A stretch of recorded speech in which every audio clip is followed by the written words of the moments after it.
baklay, pupunta pala kami ngayon ng Baklaran. Kung kasama ko yung kumari ko. Ay! Anak pala ng kumari ko. Bibili siya ng gamit. Sa Baklaran. Uniform, bag. Ito yung ano mo? Yan.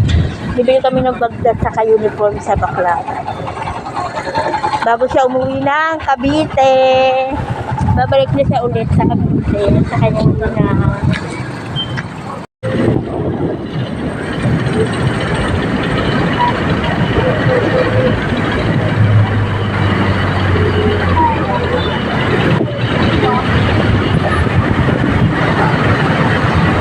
Na kami dito, maglalakad lang kami ng konti papunta sa simbahan.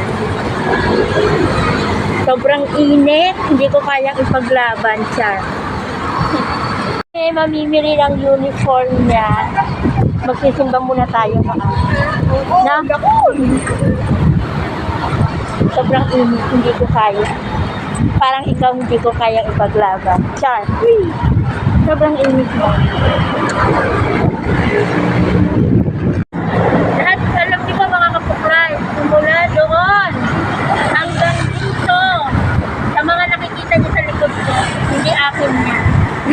Para pumasok sa simbahan, na yan na makikita na kayo mga bilingan na San Camino, at mga damit. Magsisimba muna kami bago kami mabili. Entrance muna bago pumasok. Kami ay magbabawas muna ng kasalanan. Yung may mga kasalanan dyan, magsimba naman. Yung photographer, nahahagard ako. Magsisindi muna kami ng kandila para sa aming yumaong minamahal. At syempre kay Mama Celsa ni Ami, sa aking kumari na nasa heaven na. Magsisiri ko muna kami at magsisiri. See you later mga kapuklay.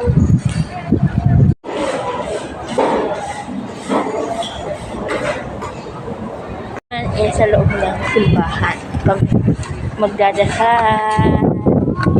Siyempre sa lahat ng kasalanan kailangan paghingi ng patawad. Char!